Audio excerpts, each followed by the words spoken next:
नमस्कार, आप देख रहे हैं हेल्दी इंडिया न्यूज इंडिया। मैं हूं आपके साथ पूजा मोहन पांडे। आज है रविवार और हर शनिवार रविवार हम लाते हैं आपके लिए हेल्दी इंडिया, क्योंकि हमें है आपकी सेहत का खास ख्याल। आज हम बात करेंगे अस्थमा यानी कि दमे की बीमारी की। दमा फेफड़ों की एक ऐसी बीमारी होती है जिसकी वजह से व्यक्ति को सांस लेने में तकलीफ होती है। तो आज इसी पर चर्चा करेंगे। हमारे साथ डॉक्टर्स का एक पैनल भी जुड़ेगा जो आपके हर सवाल का जवाब देगा।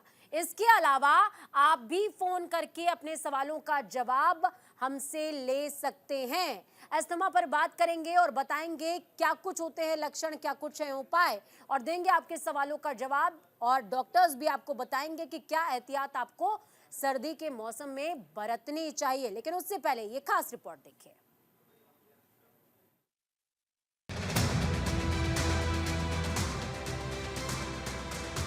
अस्थमा एक क्रॉनिक कंडीशन है। यह आपके वायु मार्ग में सूजन और संकुचन पैदा करती है। इससे वायु मार्ग में ज्यादा म्यूकस पैदा होता है, जिससे व्यक्ति को खांसी, सांस लेने में दिक्कत जैसे लक्षणों का सामना करना पड़ता है। ग्लोबल अस्थमा रिपोर्ट 2022 के मुताबिक भारत में 3 करोड़ 50 लाख लोगों को अस्थमा है। अस्थमा का इलाज कराने के बजाय इसके लक्षणों पर ध्यान देना जरूरी है, जैसे सीने में जकड़न, खांसी, सांस लेने में कठिनाई, घरघराहट। इसके अलावा इसके लक्षण सर्दी जैसे वायरल संक्रमण से शुरू होते हैं या बदतर हो जाते हैं। अस्थमा के लक्षण व्यायाम, एलर्जी, ठंडी हवा या हंसने या रोने से बहुत तेज सांस लेने से पैदा होते हैं। ये रात में या सुबह में बदतर होते हैं। अस्थमा का अटैक तब पड़ता है जब वायु मार्ग सूजने के साथ सिकुड़ जाता है, जिससे सांस लेना मुश्किल होता है। अस्थमा के दौरे के दौरान लक्षण बहुत खराब हो जाते हैं। गंभीर अस्थमा से पीड़ित लोगों को अक्सर अस्थमा के दौरे पड़ते हैं। इसके ट्रिगर पॉइंट्स की बात करें तो आउटडोर एलर्जेंस जैसे धूल के कण, फफूंद और पालतू जानवरों की रूसी या फर शामिल है। इसके अलावा खराब हवा की गुणवत्ता भी इसके लिए जिम्मेदार है। आमतौर पर शरीर की इम्यूनिटी संक्रमण से लड़ने में मदद करती है, लेकिन कुछ लोगों में प्रतिरक्षा प्रणाली के कारण सूजन पैदा होती है। ऐसा होने पर वायु मार्ग सूज जाते हैं और ज्यादा बलगम बनता है। वायु मार्ग के आसपास की मांसपेशियां कठोर हो सकती हैं। इसे सांस लेने और भी ज्यादा मुश्किल हो जाता है। अस्थमा का सटीक कारण पता न होने की सूरत में अस्थमा को रोकना मुश्किल है।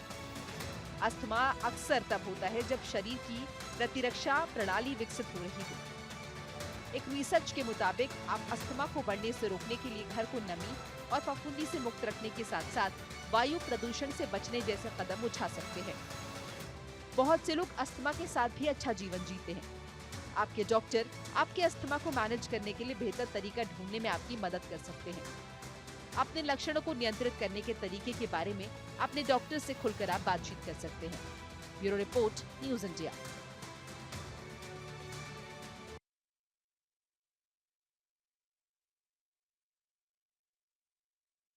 तो चलिए, मेहमानों का लंबा पैनल हमारे साथ में मौजूद है। मेहमानों से आपका तारुफ करवा देती हूँ। हमारे साथ में डॉक्टर श्वेता पुरोहित जी जुड़े हुए हैं, कंसल्टेंट हैं, इंटरवेंशनल पल्मोनोलॉजिस्ट हैं। डॉक्टर पुनीत गुप्ता जी भी हैं हमारे साथ में, पल्मोनोलॉजिस्ट हैं। डॉक्टर आशीष जायसवाल भी हमारे साथ में जुड़े हुए हैं। डॉक्टर अनुराग भार्गव जी भी हमारे साथ स्टूडियो में मौजूद हैं। सभी का बहुत स्वागत है। और स्वागत के साथ सबसे पहला सवाल जो है डॉक्टर श्वेताब जी आपके साथ में मेरा रहेगा।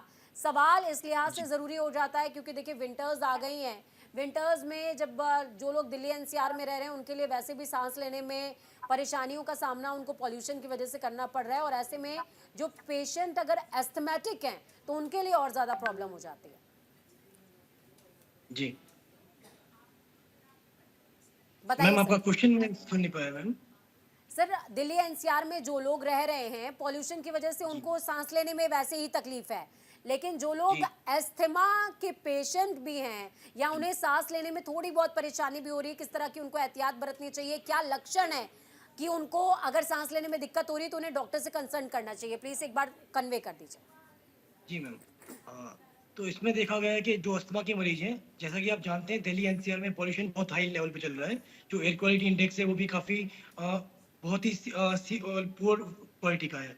तो ऐसी कंडीशन में जो नॉर्मल पेशेंट्स है, जो जिनको क्रॉनिक लंग डिजीज नहीं है, उनमें भी देखा जा रहा है कि जो हमारी रेस्पिरेटरी डिसीजेज वाली ओपीडी है वो दिन ब दिन बढ़ती ही चली जा रही है। तो एहतियात के तौर पे हमें देखना चाहिए कि जो भी अस्थमा के पेशेंट्स हैं, मोस्ट इम्पोर्टेंट चीज ये है कि उन्हें अपना जो ट्रीटमेंट चल रहा है उसे बंद नहीं करना चाहिए।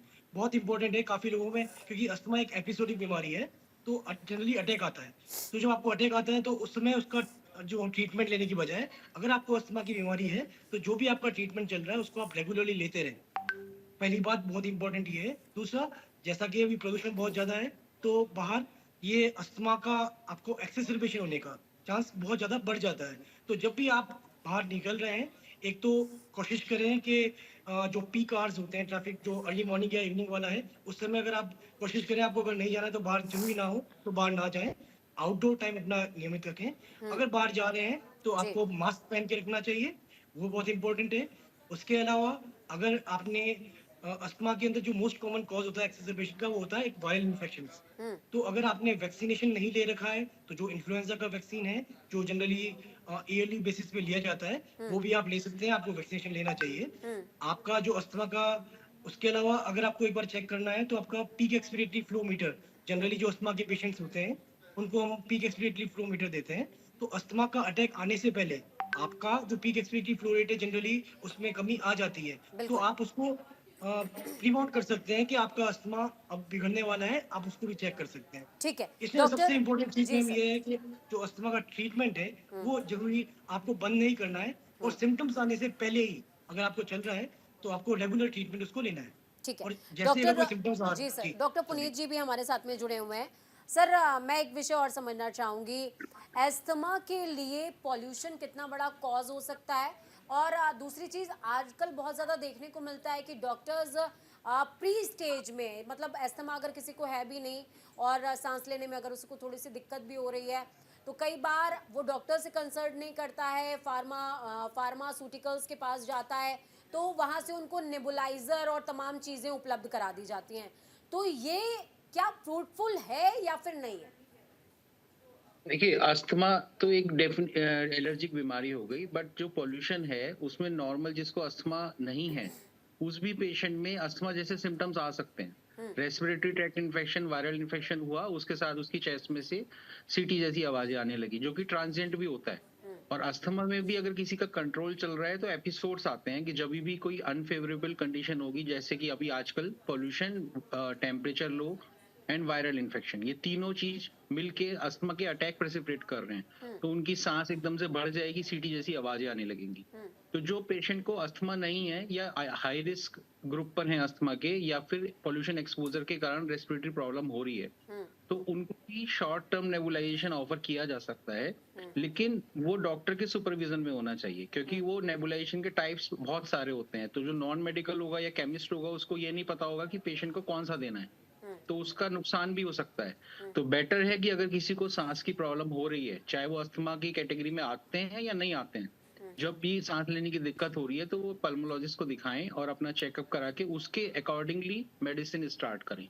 और जिनकी मेडिसिन चल रही हैं उनमें अगर प्रॉब्लम चलने के साथ भी बढ़ती है, तभी भी अपने जिस डॉक्टर से ट्रीटमेंट चल रहा है उससे मिलके अटैक पड़ने से पहले उसको रोकें। तो अस्थमा में प्रिवेंशन, अस्थमा होने का और अटैक होने का बहुत जरूरी है। ठीक है डॉक्टर अनुराग भार्गव जी हमारे साथ में जुड़े हुए हैं। सर कई बार ऐसा देखने को मिलता है कि इंसान जो है उसको एस्थमा की प्रॉब्लम नहीं होती है, लेकिन क्या होता है कि वो प्री स्टेज में होता है या उसको लग रहा होता है कि सांस लेने में थोड़ी सी दिक्कत हो रही है। कई बार हमने सर्जरी, नेज़ल सर्जरी किसी की हो रखी होती है, तो नेज़ल सर्जरी के बाद भी सांस लेने में प्रॉब्लम्स आती हैं जब आप हाइट में जा रहे होते हो या फिर आप लो लैटिट्यूड में होते हो। तो इस दौरान क्या ये एस्थमा के लक्षण हो सकते हैं क्या? तब हमें डॉक्टर्स को कंसल्ट करना चाहिए क्या? देखिए, अगर बचपन से ही सांस फूलने की बीमारी है और कई बार हो चुकी है तो एस्थमा का उनको पता हो गया कि वो एस्थमा है। लेकिन अगर बड़े लोगों को, एल्डरली एज में किसी को ये होता है तो इसके और भी कारण हो सकते हैं लंग्स के अलावा। जैसे किसी को कार्डियक एस्थमा हो सकता है, हार्ट में कोई परेशानी हो उसकी वजह से उसको एस्थमा का अटैक हो सकता है, या किडनी फंक्शन उसके डिरेल्ड हो जाए, या लिवर में की वजह से उसके चेस्ट में पानी भर जाए। तो इन सब कारणों से ये हो जाता है। इसके लिए तुरंत हमको डॉक्टर से संपर्क करना चाहिए और पहले कंफर्म कराना चाहिए कि हमें किस वजह से हुआ है। अगर लंग से कारण हुआ है तब हमको उसको अस्थमा मान के, और उसका ट्रीटमेंट डिफरेंट होता है, और हार्ट वाले में जो होता है उसका ट्रीटमेंट डिफरेंट होता है। ठीक है, जो हार्ट का पेशेंट होता है उसके लिए ट्रीटमेंट डिफरेंट हम यूज़ करते हैं, जबकि जो एस्थमा के पेशेंट्स होते हैं उनके लिए ट्रीटमेंट डिफरेंट यूज़ करते हैं। तो वो तमाम कॉलर्स जो हमें अभी कॉल करने वाले हैं, अगर वो हमें सुन रहे हैं तो ये इन्फॉर्मेशन आपके लिए बेनिफिशियल है, प्लीज़ इसको कंसल्ट कीजिएगा।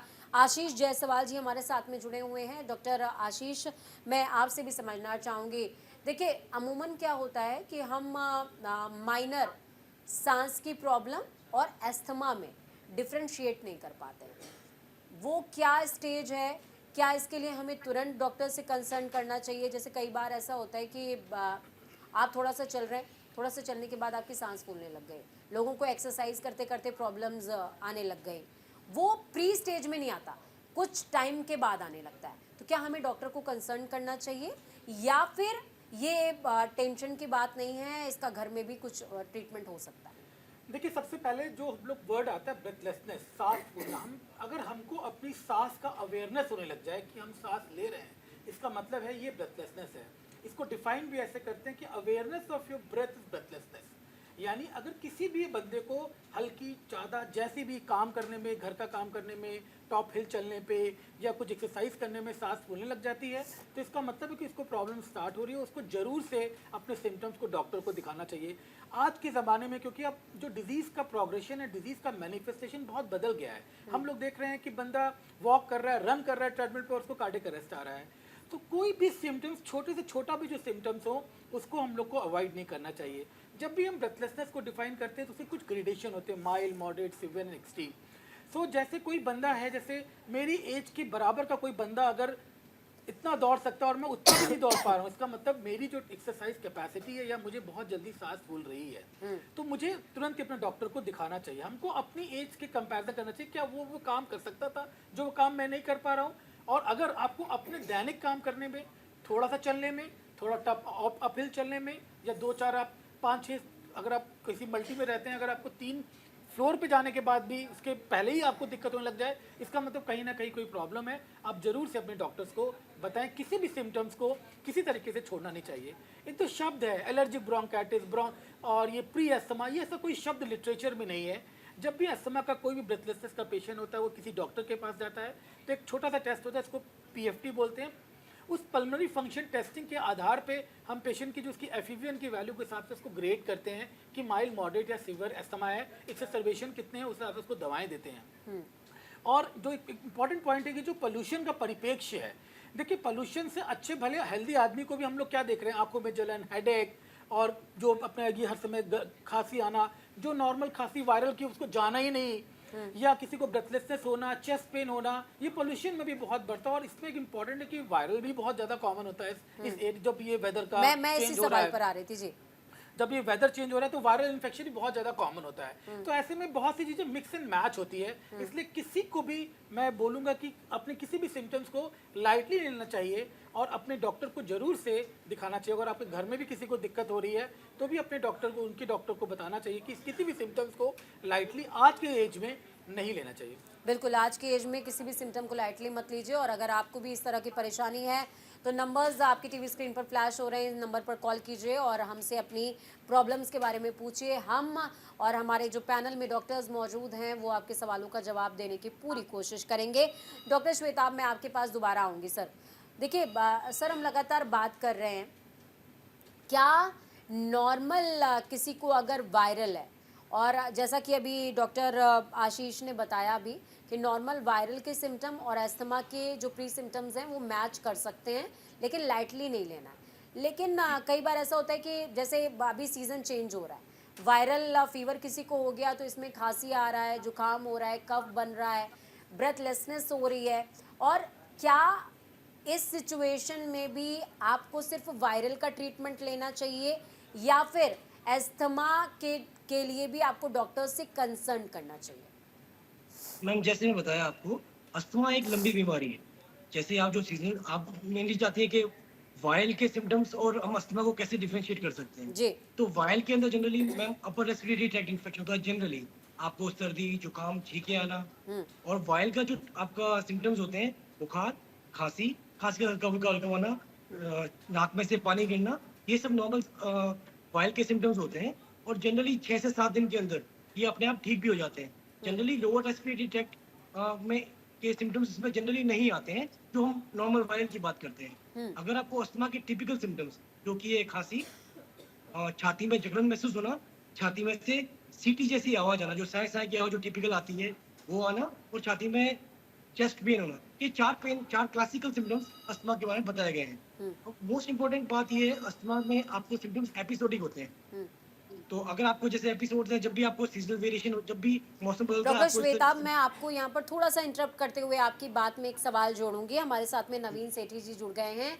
नवीन जी, श्वेताब जी आपको जवाब देंगे, अपना सवाल पूछिए। डॉक्टर साहब, मेरे को जस्ट नाउ मैं थोड़ा सा वॉक के लिए गया था, मुश्किल से 200-300 कदम, और मेरे को थोड़ी इरिटेशन एग्जॉस्ट महसूस हुआ। मैं वापसी आ गया, तो 3 बार बीच में रुक के। नवीन जी, आपकी एज क्या है? एज 70। जी और मेरे को जो है उसमें परेशानी आई, तो फिर जो है ऑक्सीजन भी मेरी, जैसे मैंने अभी ऑक्सीमीटर लगाया, ऑक्सीजन भी 94 पर पहुंच गई।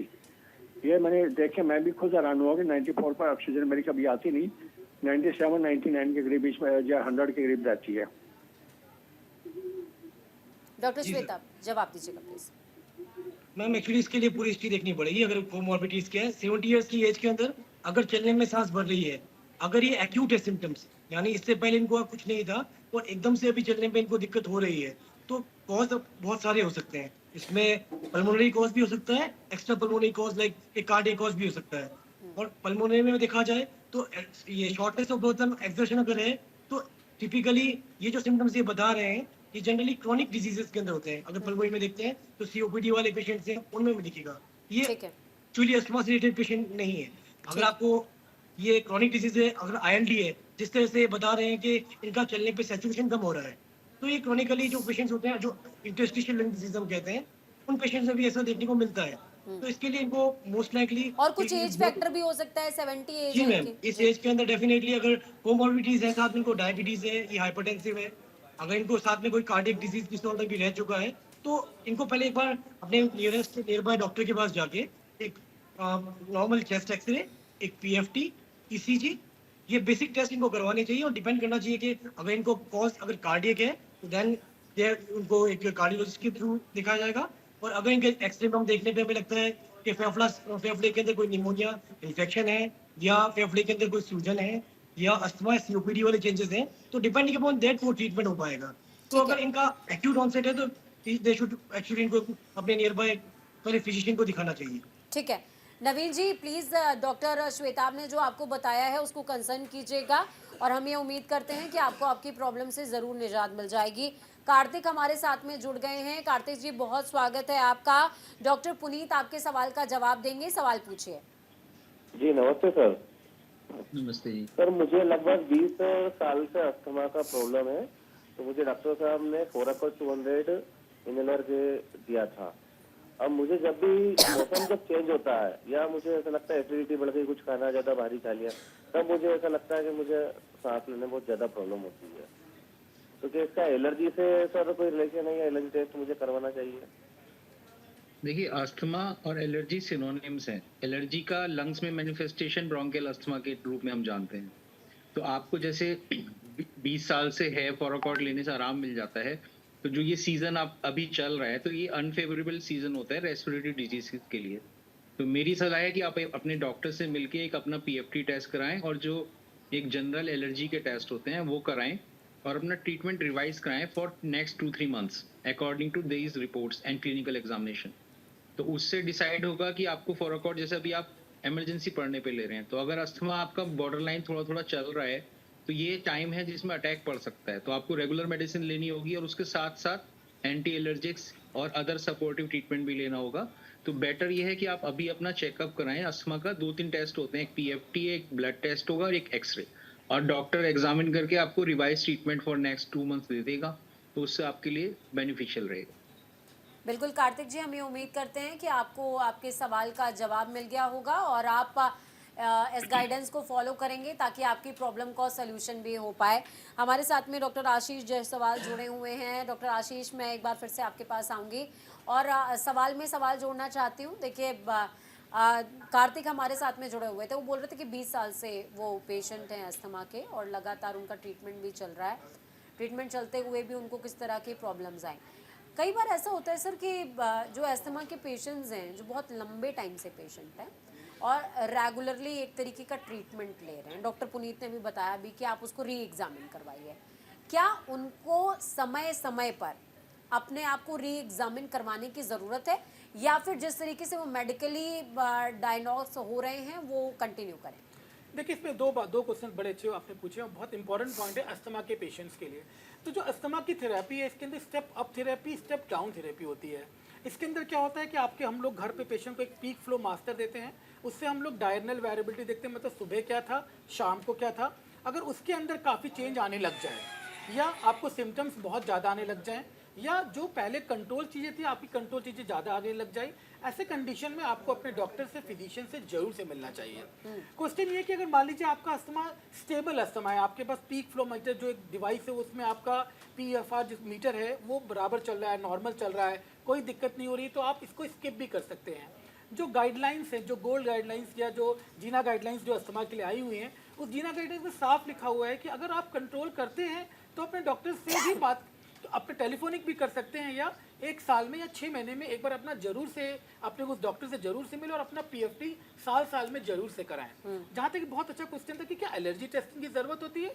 अगर आपको बहुत सीवियर एलर्जी है, आपके IG लेवल्स बहुत ज़्यादा हैं, तो आप एलर्जी टेस्टिंग भी करा सकते हैं। और फुल एलर्जी टेस्टिंग, जैसे नॉर्थ इंडिया में फंगस की जो एस्परजिलस होती है उसकी एलर्जी बहुत कॉमन होती है, तो अगर आपका अस्थमा कंट्रोल नहीं हो रहा है एक्सटेंडेड थेरेपी भी, तो आपको उसके लिए भी सोचना चाहिए कि कोई ऐसा तो नहीं, कोई ऐसा एलर्जन है जो मुझे बार बार हिट कर रहा है, क्योंकि एलर्जी और अस्थमा एक सिनोनिज्म्स है, दोनों एक साथ आते हैं। एलर्जी जब लंग में होती है उसको अस्थमा बोलते हैं।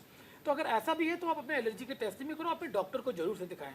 अगर आप में जैसे अगर आपके साथ कोई कोमॉर्बिडिटी ऐड हो जाती है तब भी आप अपने डॉक्टर को अपना जो स्टेबल अस्थमा है उसमें भी दिखाएं।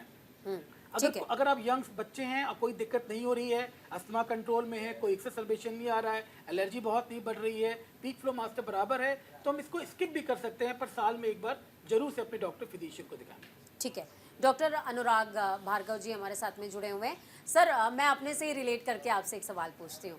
देखिए, मेरी जो बॉडी है, मैं बीते 2-3 महीने से लगातार मेरी शादी की चीज़ों में लगी हुई थी, तो उसकी वजह से मेरी बॉडी कुछ ज़्यादा ही रेस्टलेस हो गई है और मेरा जो तमाम चीज़ें हैं, जैसे आप समझिए कि फीवर का सिनेरियो चल रहा है, वायरल भी है लगातार और ब्रेथलेसनेस भी है। तो क्या इस तरह के जो पेशेंट्स हैं उनको डॉक्टर से कंसर्न करना चाहिए क्या? क्योंकि तमाम लोग अब मुझे देख भी रहे होंगे इस समय, तो वो कह रहे होंगे कि अस्थमा का मैडम आप शो तो कर रही हो और आप खुद प्रॉब्लम में हो, तो आप मेरी प्रॉब्लम के सॉल्यूशन से और लोगों को भी सॉल्यूशन दीजिए। देखिए, अभी सभी लोगों ने एक बात पे बताया, वो मेन बात ये है कि हम लोगों को सबसे पहले फाइंड द कॉज करना है। जी। जो भी कॉज है आपका वो पता लगाएंगे और उसी का ट्रीटमेंट होगा।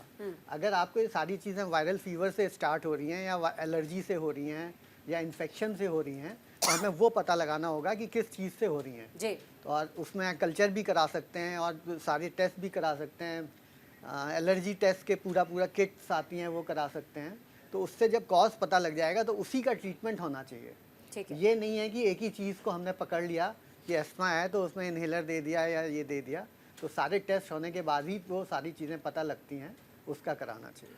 इसमें एक बात और ऐड करने जैसी है कि बहुत बार कुछ अस्थमा माइमिक होते हैं। जैसे आपका केस अगर हम ले लें, अगर आपको कोई चाइल्डहुड हिस्टीरिया, कोई फैमिली हिस्टीरिया, कोई एलर्जी प्रॉपर हिस्टीरिया या आपको सुबह शाम दिक्कत होती है, अगर ऐसा डायरनल वेरिएबिलिटी नहीं है तो अस्थमा होने के चांसेस कम है। ऐसी कंडीशन में आपको बहुत जो आजकल बड़ा जो कॉमन हो गया है कि जो अपर रेस्पिरेटरी साइनस का कॉमन है, राइनाइटिस बड़ा कॉमन हो रहा है, साइनस। ब्रेक के बाद एक बार फिर से आप सभी का स्वागत है। आप देख रहे हैं हेल्दी इंडिया। हमारी कोशिश है कि आपके सवालों का जवाब हम दें ताकि आप स्वस्थ रहें, और न्यूज़ इंडिया का मकसद है कि इंडिया स्वस्थ रहना चाहिए, क्योंकि इंडिया रहेगा फिट तभी तो होगा सुपर हिट। तो इसीलिए देखिए डॉक्टर्स का एक लंबा पैनल हमारे साथ में जुड़ा हुआ है। डॉक्टर श्वेता पुरोहित है हमारे साथ में और डॉक्टर पुनीत गुप्ता है हमारे साथ, डॉक्टर आशीष जायसवाल, डॉक्टर अनुराग भार्गव। और ब्रेक पर जाने से पहले डॉक्टर आशीष जायसवाल अपनी कुछ बात रख रहे थे, केस मेरा ही था और उसी पर अपनी बात जोड़ रहे थे। डॉक्टर आशीष, जाने से पहले हम यही डिस्कस कर रहे थे, अगर आपको फैमिली हिस्ट्री, कोई चाइल्डहुड हिस्ट्री या कोई एलर्जी हिस्ट्री नहीं है और अगर आपको बार बार रिकरेंट ये प्रॉब्लम नहीं होती, कोई डायरनल वेरिएबिलिटी नहीं ना कि आपको इवनिंग में या अर्ली मॉर्निंग में ब्रेथलेस होती है, तो ये अस्थमा के बहुत नेगेटिव पॉइंट्स होते हैं। यूजुअली अस्थमा नहीं होता। ऐसे केसेस में हम लोगों को और से कॉजेज ढूंढने पड़ते हैं, जैसे राइनाइटिस हो गया, साइनोसाइटिस हो गया, क्योंकि एलर्जी कॉमन है दोनों में ही। एलर्जी अगर नाक की करेगी तो राइनाइटिस, लंग की करेगी तो अस्थमा। और देखा गया है कि अराउंड 78 से 80% लोग जिसको राइनाइटिस या साइनोसाइटिस होता है उनको भी अस्थमा होता है, उनके हिडन अस्थमा भी होता है। तो अगर ऐसा कोई पेशेंट है जिसको रह के कॉफ एंड कोल्ड हो रहा हो, ऐसी कोई हिस्ट्री नहीं ना, तो ऐसे केसेस में अपने ENT से जरूर से इवेलुएट कराएं, साइनस के लिए इवेलुएट कराएं। ऐसे ही आजकल बड़ा लोगों को वोकल कॉर्ड डिसफंक्शन होता है, मतलब लोगों को बहुत रिफ्लक्स होता है, एसिडिटी है, स्ट्रेस है, लोग बैठ के काम कर रहे हैं, रिफ्लक्स होकर एसिड ऊपर जा रहा है, वो भी इस तरीके का ड्राई कफ हर समय परसिस्ट करता है। ये भी अस्थमा नहीं ना, मगर अस्थमा जैसा लगता है कि बार बार बंदे को कफ आ रहा है। बहुत बार लोगों को साइनसाइटिस है जिसमें पोस्ट नेजल ड्रिप होता है, पीछे से सिक्रीशन ऐसा लगता है कुछ गले में गिर रहा है, जो ऐसे आजकल मरीज बहुत आ रहे हैं। तो ये भी एक तरीके से साइनसाइटिस है जिसके कारण लोगों को कफ आ रहा है, हम उसको भी अस्थमा से मिमिक कर जाते हैं। ऐसे कंडीशन में इनहेलर से ज़्यादा इन सब चीज़ों का जो ट्रीटमेंट करना बहुत इंपॉर्टेंट होता है। इसीलिए आप अपने किसी भी सिम्टम्स को अंडरमाइन मत कीजिए, डॉक्टर के पास जाइए। और सबसे इंपॉर्टेंट है वैक्सीन का यूज़ इस सीज़न में बहुत ज़रूरी है। अगर आपको ऐसे सिम्टम्स हो रहे हैं तो H1N1 जो अपना वायरल का जो वैक्सीन होता है, या अगर आपको बस कोमॉर्बिडिटी है, जैसे कि आपको कोई कार्डिक डिजीज़ है, कोई इम्यूनिटी का प्रॉब्लम है, कोई आपको किडनी डिजीज़ है, कोई कैंसर कीमोथेरेपी चल रही है, ऐसे में निमोनिया का भी जो वैक्सीन है वो लगाना चाहिए। वैक्सीन हर समय आपको बड़ी और जो अच्छी बीमारी immunity बढ़ती प्रदान है करती है। उससे बचाती है। ठीक है डॉक्टर श्वेता पुरोहित जी, मैं आपके पास वापस आ रही हूँ। देखिए हम लगातार अपनी टीवी स्क्रीन पर फ्लैश कर रहे हैं कि अस्थमा का जो लक्षण है वो कुछ मौसम में, खासकर ठंडक के मौसम में बहुत ज़्यादा हाई पिच पर होता है। तो सर इस बात में कितनी रियलिटी है और ऐसा क्यों होता है? मैम मेनली इसमें इश्यू ये होता है कि ऐसा नहीं है कि किसी पर्टिकुलर मौसम में ज़्यादा होता है। जब भी सीजन चेंज होता है, मान लीजिए आप बहुत ठंड वाले मौसम में बैठे हैं, एकदम से गर्मी हो जाती है, या गर्मी से एकदम ठंड वाले मौसम में चले जाते हैं, उस समय ऐसा होता है क्योंकि मेनली इसमें आपके एयरवेज में हाइपर एक्टिविटी हो जाती है, तो आपके अंदर वैसे ही तो ऐसा क्या बरसात के मौसम में या गर्मी के मौसम में जी। भी हो सकता है? बिल्कुल ऐसा देखा गया है कि काफी पेशेंट्स जो आते हैं वो आते हैं या तो जब मौसम एकदम से जब बादल ज्यादा हो जाते हैं, या जब बारिश का मौसम होता है जब उस समय ज्यादा हो जाता है, या जब एकदम ठंड के मौसम में जो दिवाली के आसपास वाला मौसम होता है उस समय एकदम से ठंड हो जाती है, पॉल्यूशन भी बढ़ जाता है, उस समय ऐसा ज्यादा होता है। पर बहुत इंपॉर्टेंट बात यह है जानने के लिए कि अस्थमा एक क्रॉनिक डिजीज है। आपको सिम्टम्स उस समय ज्यादा आते हैं, मतलब इसमें ये होता है कि क्योंकि एक एपिसोडिक आपको अटैक्स के फॉर्म में आता है, जब ये मौसम बदल रहे हैं उस समय ये चीजें आती है कि जब मौसम बदल रहा है। लेकिन जब बीच में सिम्टम फ्री इंटरवल भी होता है कि वो काफी एक दिन से लेके महीनों और सालों तक हो सकता है, लेकिन उस समय भी आपको ट्रीटमेंट लेना जरूरी है। अगर आप उस समय ट्रीटमेंट लेते रहेंगे तो जब ये जो सीजनल वेरिएशन आपको जो दिक्कतें होती है वो नहीं होंगी। और ये बात सही है कि जब मौसम बदलता है तब ज्यादा होता है। जब आप मान लीजिए किसी धूल वाले माहौल में जाएंगे उस समय ज्यादा होगा। जब आप एकदम से किसी ने स्ट्रॉन्ग परफ्यूम लगा लिया, उससे कांटेक्ट में आ गए, जैसे जो हाउसवाइफ्स होती है जनरली जब वो खाना बनाती है, छौंक लगाती है और धुआं उड़ता है, उसमें हो जाता है। जो हमारी ग्रामीण परिवेश वाली औरतें हैं जो कभी भी खाना लकड़ी के चूल्हे में बनाती हैं, जो धुआं उड़ता है उसमें वो COPD का भी कॉज है और साथ में इसके अंदर अस्थमा का भी कॉज हो सकता है। तो ऐसा बहुत इंपॉर्टेंट बात यह है कि अस्थमा आता है एपिसोड्स में, पर एक क्रॉनिक डिजीज है, तो ठीक है। आपको ट्रीटमेंट उसका रेगुलरली लेना पड़ेगा। ठीक जी है मैम। डॉक्टर पुनीत गुप्ता जी, मैं आपके पास आऊंगी सर। एक विषय मैं आपसे समझना चाहूंगी, जैसे कि डॉक्टर श्वेताब जी ने बोला कि एक क्रॉनिक डिसीज है, लेकिन क्या वो तमाम लोग जो इस समय हमें सुन रहे हैं, कई बार क्या ऐसा हो सकता है कि किसी को पर्टिकुलर कोई और प्रॉब्लम हो, जैसे हार्ट डिजीज़ हो या फिर लंग से रिलेटेड कोई और प्रॉब्लम हो, किडनी से रिलेटेड कोई और प्रॉब्लम हो, और उसे अचानक से सांस से रिलेटेड प्रॉब्लम होनी शुरू हो गई, तो क्या ये अस्थमा के सिम्टम हो सकते हैं क्या? देखिए एस्थमा को अगर हम डिवाइड करें तो अब तो क्लासिफिकेशन बहुत एडवांस स्टेज में पहुंच गया है। उसमें दो तरीके का अस्थमा होगा, atopic asthma, non atopic asthma. Atopic मतलब कि एलर्जिक है, जो जीन्स से रिलेटेड है, वो फैमिलीज में चलता है कि हमारी बॉडी सेंसिटिव है तो जो भी धूल धुआं टेम्परेचर चेंज या कोई भी एलर्जन से हम एक्सपोज होंगे तो हमें रेस्पिरेटरी प्रॉब्लम होने लगेगी वीजिंग के फॉर्म में, तो उसको हम अस्थमा कैटेगराइज करेंगे। जी नॉन एटोपिक में कि अगर हम बिल्कुल ठीक हैं, कोई अस्थमा हमें कभी नहीं था, बट हमारा एनवायरनमेंट आसपास ऐसा है जिसमें किसी एक चीज का जिससे बॉडी परेशान हो रही है उसकी कंसंट्रेशन ज्यादा है, जैसे कि आजकल पॉल्यूशन की कंसंट्रेशन ज्यादा है, धूल की कंसंट्रेशन ज्यादा है, या किसी का ऑफिस ऐसी जगह पर है जहाँ पे सीलन रहती है या बिल्कुल क्लोज स्पेस है, एयर सर्कुलेशन नहीं है, तो उनको भी रेस्पिरेटरी प्रॉब्लम हो सकती है सांस फूलने की, जिसको कि हम नॉन एटोपिक अस्थमा बोलेंगे।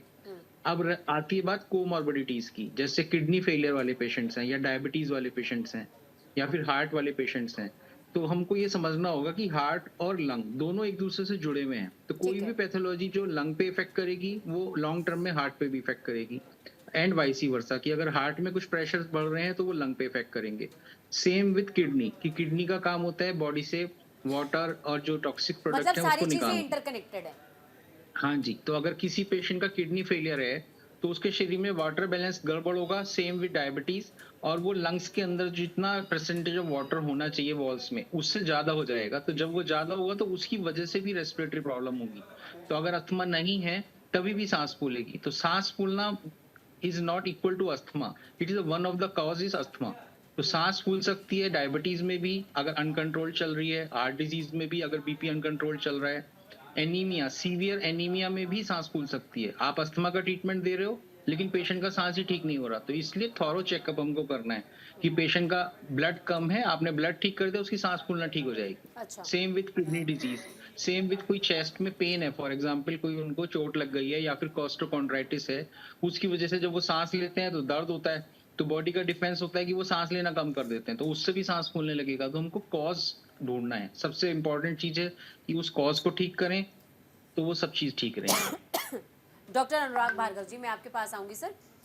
सवाल मेरा ये है कि कई बार ऐसा होता है कि इंसान को एंजाइटी अटैक्स आने लग जाता है। एंजाइटी अटैक्स और अस्थमा अटैक्स दोनों लगभग सिमिलर ही माने जाते हैं, तो ये इसमें डिफरेंस हम कैसे पहचानें और कैसे डॉक्टर से कंसल्ट करें? देखिए, एंजाइटी अटैक जो होता है वो कंसर्न होता है आपके सोचने के तरीके से और मानसिक प्रॉब्लम से कारण होता है, तो उसमें आपकी जो ऑक्सीजन लेवल है वो बिल्कुल कम नहीं होगा एंजाइटी से, और जो अगर अस्थमा का अटैक पड़ेगा तो उससे आपकी ऑक्सीजन लेवल में फ़र्क पड़ेगा। दूसरी बात यह है कि जो मतलब अगर डिफरेंस आपको महसूस करना है तो ऑक्सीमीटर हेल्प कर देगा इसमें। ऑक्सीमीटर हेल्प कर देगा। दूसरी चीज़ वीजिंग एक बहुत इंपॉर्टेंट है, जैसे सीटी बजना बता रहे हैं, तो अस्थमा का जो पेशेंट होगा उसमें सीटी की सी आवाज़ आएगी जब वो एक्सेल करेगा, मतलब सांस बाहर निकालेगा। लेकिन जो ये आपके मानसिक प्रॉब्लम की वजह से हो रहा है उसमें ये सब चीज़ें नहीं होंगी। ठीक है। और खांसी वगैरह जो इस तरफ ये होगी, कफ जो है और उसके अस्थमा के और सारे जो फीचर्स हैं वो उसमें नहीं होंगे, वो ये कारण। ठीक है। डॉक्टर आशीष जी, मैं आपके पास आऊँगी सर। सवाल ये है कि अभी हमने लक्षण पर बात कर ली, हमने तमाम चीज़ों पर बात कर ली, लेकिन अमूमन देखिए क्या होता है कि अस्थमा एक ऐसी प्रॉब्लम है सांस से रिलेटेड कि इंसान ने 4 कदम चला और वो सोचता है कि अरे शायद हमारी लाइफस्टाइल थोड़ी सी डिस्टर्ब हो गई होगी, इसीलिए जो है अभी मेरी सांस फूल रही है, कल ठीक हो जाएगा। लोग इग्नोर करते रहते हैं और लॉन्ग लास्टिंग इग्नोर करते रहते हैं। इग्नोर करना कितना खतरनाक हो सकता है और कितनी जल्दी से जल्दी इसको प्रिक्योर किया जाए? देखिए, बहुत अच्छा बात है, क्वेश्चन है कि लोगों में जो इग्नोर करना, मैंने पहले भी हमने जो डिस्कस किया कि हमें एक माइल्ड से स्लाइटेस्ट सिम्टम्स को भी आज के समय में इग्नोर नहीं करना चाहिए, क्योंकि ब्रेथलेसनेस केवल लंग का सिनोनिज्म नहीं है, ये कार्डिक का भी है, किडनी का भी है, कई बीमारियों में ये रहता है, तो इग्नोर तो किसी का भी नहीं करना है। एक बहुत इंपॉर्टेंट पॉइंट ये हम लोग को भी समझना पड़ेगा कि हिस्ट्री बहुत इंपॉर्टेंट है। अगर आपको पुरानी हिस्ट्री चल रही है, कोई चाइल्डहुड हिस्ट्री है, अगर आपको पहले से कुछ हुआ है, ऐसे में और तुरंत इग्नोर ना करें, तुरंत अपने पल्मोनोलॉजिस्ट को दिखाएं। तो कोई भी सिम्टम्स को इग्नोर करने से कभी कोई फायदा नहीं हुआ। एक इंपॉर्टेंट जो अस्थमा, ये टेम्परेरी, हमें less temporary in the sense, जैसे तो क्रॉनिक डिजीज है, पर ये एक्सेसरबेशन में आती है जब भी वेदर चेंज होगा, change of temperature, change of weather, कोई पॉल्यूटेंट आएगा, कोई एलर्जन आएगा, या अस्थमा का मोस्टली 80% जो अस्थमा का जो एक्सेसरबेशन इसको हम बोलते हैं, ये वायरल इन्फेक्शन के कारण होता है। जब भी नया वायरल आएगा तो आपको अस्थमा के अटैक्स आने लग जाएंगे। अस्थमा एक नॉर्मल पेशेंट रहता है, जब भी अटैक आता है तो उसका एक स्पाइक होता है, सिम्टम होते हैं, हम ट्रीट करते हैं, पेशेंट सेटल हो जाता है। तो अगर आपको ये सिम्टम चल रहे हैं और आप ध्यान नहीं देंगे तो धीरे धीरे जो ये टेम्परेरी जो सिम्टम्स हैं, इसके अंदर लंग की पावर पे कोई असर नहीं पड़ता अस्थमा के पेशेंट में। मगर अगर आप इसको नहीं देखेंगे तो जो ऑब्स्ट्रक्शन है, जो रुकावट है, वो फिक्स होने लग जाएगी और हमारा अस्थमा COPD की तरफ चलने लग जाएगा। इसलिए बहुत इंपॉर्टेंट है कि अगर आपके सिम्टम्स हैं, ब्रेथलेसनेस है, आपको चलने पे सिम्टम्स हो रहे हैं, तो अपने डॉक्टर को दिखाएं, उसको उसी के समय अपने इनहेलर चालू करें ताकि आपका जो लंग फंक्शन है वो आगे चल के डिटीरियोरेट ना हो।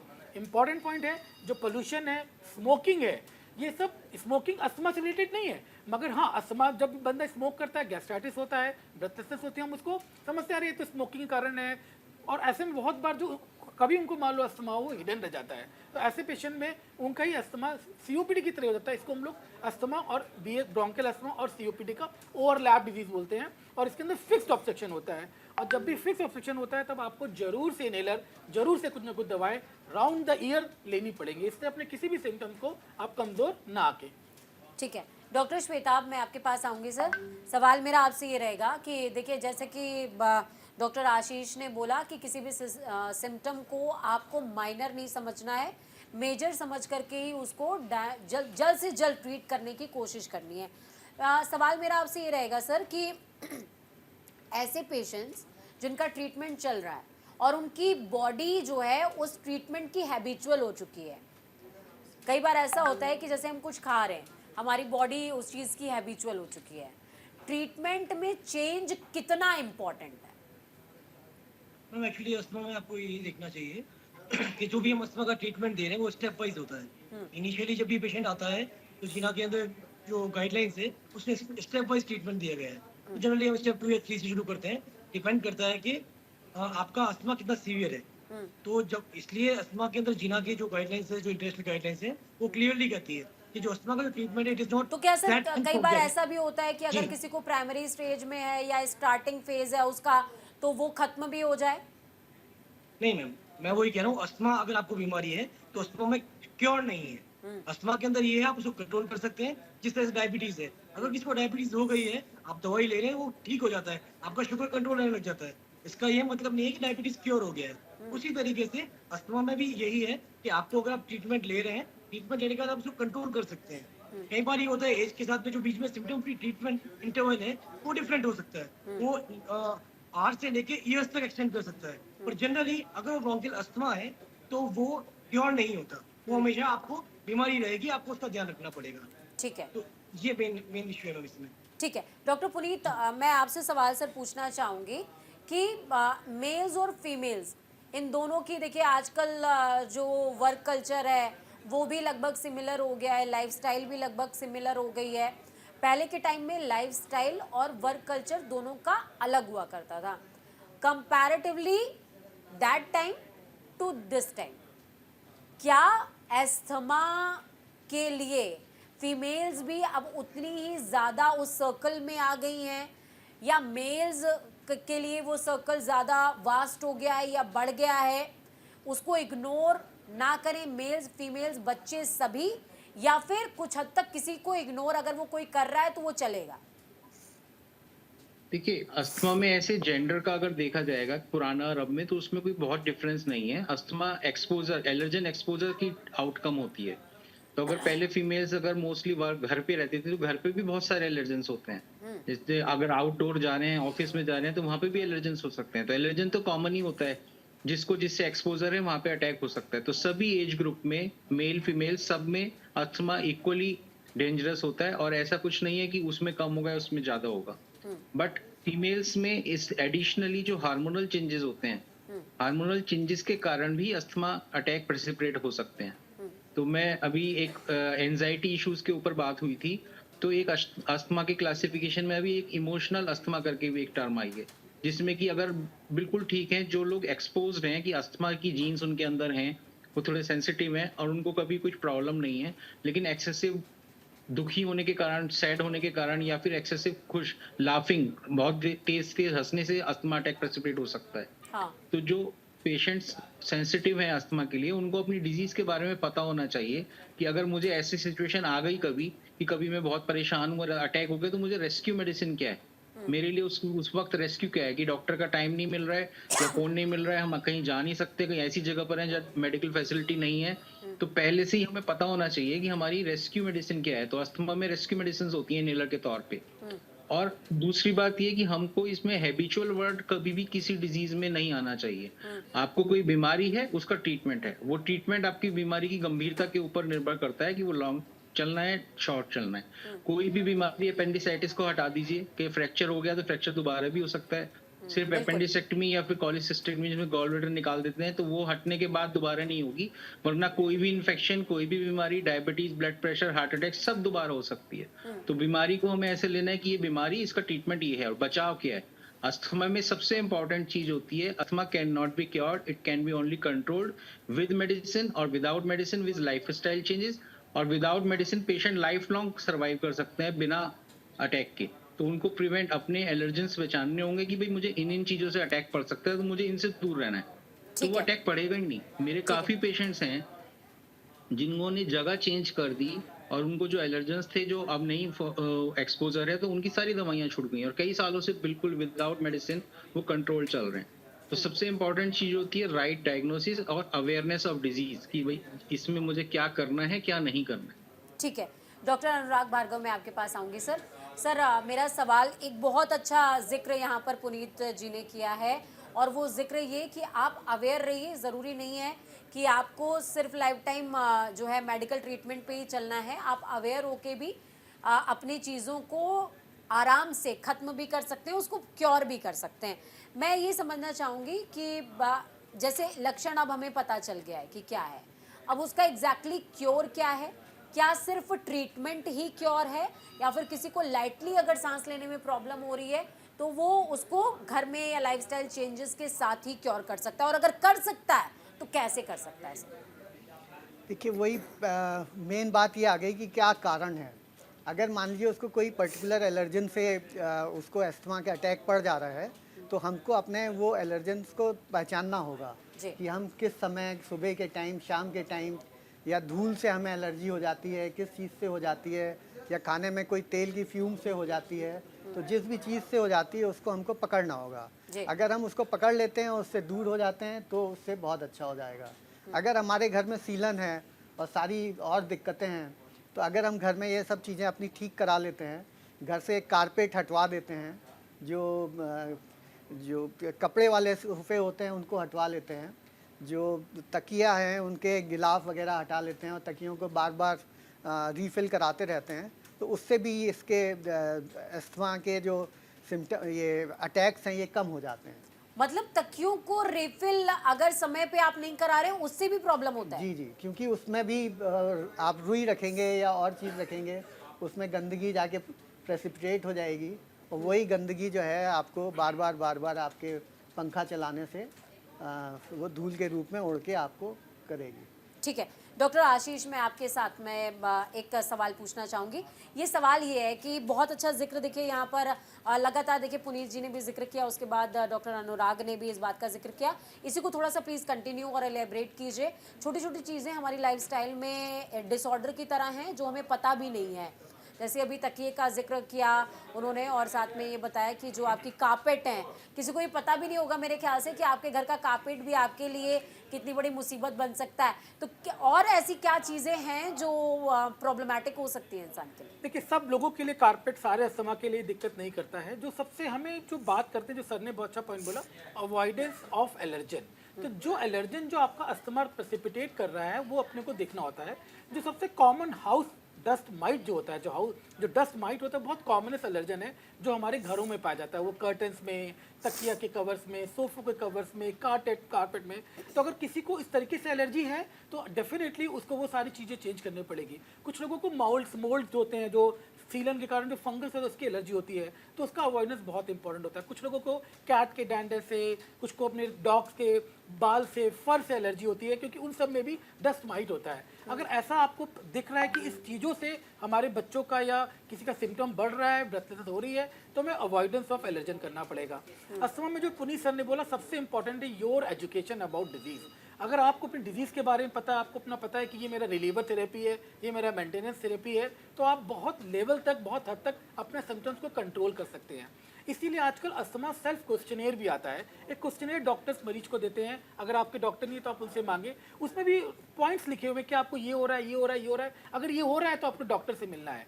यानी your education, your self education, your knowledge and आपकी लाइफस्टाइल। जैसे किसी को अस्थमा है, उसको इमोशनल से होता है तो उसको उस चीज़ को अवॉइड करना है। किसी को गर्ड है, गर्ड के कारण उसका ब्लड प्रेशर और अस्थमा एक्सेलरेट होता है तो उसको अपने एसिडिटी को कई बार करना है। सर मैं इसमें ऐड ऑन करना चाहूंगी, कई बार ऐसा होता है कि कोई बहुत ज़्यादा इमोशनल हो गया और रो रहा है, रोते रोते उसकी सांस रुक जाती है, बहुत ज़्यादा हंस रहा है, हंसते हंसते भी उसको ब्रेथलेसनेस होने लग जाती है। इसके अलावा कई बार ऐसा होता है कि आपके पास स्पेस बहुत कम है या आप चेहरा ढक करके सो रहे हो तो भी आप को प्रॉब्लम होती है। तो ये कुछ माइल्ड सिम्टम हो सकते हैं या नहीं, कुछ? देखिए ये सब ना, इसको ये अस्थमा में किसी को क्लॉस्ट्रोफोबिया है, किसी को स्मॉल स्पेस का दिक्कत है, किसी को लिफ्ट में दिक्कत हो जाती है, हम इसको अस्थमा में काउंट नहीं करते। ये अस्थमा से अलग है, क्योंकि अस्थमा के लिए आपके कुछ वेरिएबल्स हैं, कुछ पॉइंट्स हैं जो हिस्ट्री में बहुत इंपॉर्टेंट होती है। इसीलिए जब भी डॉक्टर पेशेंट जाता है तो हिस्ट्री सबसे इंपॉर्टेंट होती है। जी, तो ये डॉक्टर आशीष हमारे साथ में अभिजीत जी जुड़ गए हैं महाराष्ट्र से। अभिजीत जी बहुत स्वागत है आपका, अपना सवाल पूछिए। हाँ मैडम, ये बर्थ अस्थमा के बारे में पूछना था। डॉक्टर आशीष, कौन सा बर्थ हेलो, देखिए, बर्थ अस्थमा जैसा कोई शब्द नहीं होता है। हाँ, अगर कोई फैमिली में किसी को एटोपिक अस्थमा है, मतलब जिसके अंदर जेनेटिक लेवल पे, क्योंकि इसका एक जेनेटिक प्रिडिस्पोजिशन होता है, तो अगर पेरेंट्स को या ग्रेट ग्रैंड पेरेंट्स को अगर अस्थमा होता है, वो अपनी जो यंगर पॉप जो नई जनरेशन होती है उसके अंदर ये ट्रांसमिट हो सकता है और उनको एलर्जी हो सकती है। तो अगर कोई बच्चा अचानक तुरंत ही हुआ है तो तुरंत तो उसको असेस करने का बड़ा मुश्किल है, और तुरंत क्योंकि बच्चा जो होता है उसको ऐसा कोई बहुत इन्वायरमेंट में भी नहीं आता किसको सारे एलर्जन प्रेसिपिटेट हो। हाँ, अब धीरे धीरे, जैसे सपोज बच्चा कोई 1 साल का है, 2 साल का है, अब देखिए दिल्ली में जो भी 5-7 साल पहले आई थी, हर दिल्ली में से 3 में से 1 बच्चों को अस्थमा के सिम्टम्स है। तो ये केवल जेनेटिक अस्थमा नहीं ना, ये एटोपी नहीं ना, जो पोल्यूशन है, जो बच्चे जा रहे हैं पोल्यूशन के अंदर, एसी में इतना जा रहे हैं, वहाँ पे जो उनको एलर्जन मिल रहे हैं, उसके कारण हर 3 में से 1 या 2 बच्चों को अब अस्थमा के सिम्टम्स आए हैं। इसको हम बर्थ अस्थमा नहीं बोलेंगे। अगर जो मैं समझने की कोशिश कर रहा हूँ, जो जेनेटिक अस्थमा है वो बड़ा कॉमन है, अगर पेरेंट्स को है होने के चांसेस है, पर कम से कम 5 साल के बाद ही हम इसको पूरा असेस कर पाते हैं। बिल्कुल। आजकल वैसे कुछ और ऑसिलोमेट्री टेस्ट आ गए जो हम अर्ली एजेस में भी करके हम डायग्नोज कर सकते हैं, पर देखा गया है कि 5 साल से 8 साल के बाद ही हम किसी बच्चे को अस्थमा हम लोग स्टैम्प करते हैं। उससे पहले एक नया शब्द जिसको हम लोग WALRI बोलते हैं, जिसमें रिएक्टिव एयरवे होता है, हम उसको वही डायग्नोज बनाते हैं। अस्थमा एक अदर 8 साल के बाद की डायग्नोसिस हम लोग यूज़ करते हैं। चलिए, बहुत शुक्रिया आप सभी डॉक्टर्स का हमारे साथ जुड़ने के लिए। अस्थमा से रिलेटेड इम्पोर्टेंट इंफॉर्मेशन तमाम हमारे दर्शकों को देने के लिए। तो हम ये उम्मीद करते हैं कि ये इन्फॉर्मेशन आपके काम आएगी और आपके जीवन को थोड़ा सा आसान बनाएगी, क्योंकि इंडिया रहेगा फिट तभी तो होगा सुपर हिट। हेल्दी इंडिया लगातार हमारे साथ में देखते रहिए। हर शनिवार और रविवार नंबर्स आपके टीवी स्क्रीन पर होते हैं और प्रोमोज तो पहले से चल रहे होते हैं, तो सवालों के साथ तैयार रहा करिए ताकि आपके सवालों का जवाब मिल जाए। हमारी कोशिश रहती है आपका परिवार और आप स्वस्थ रहें।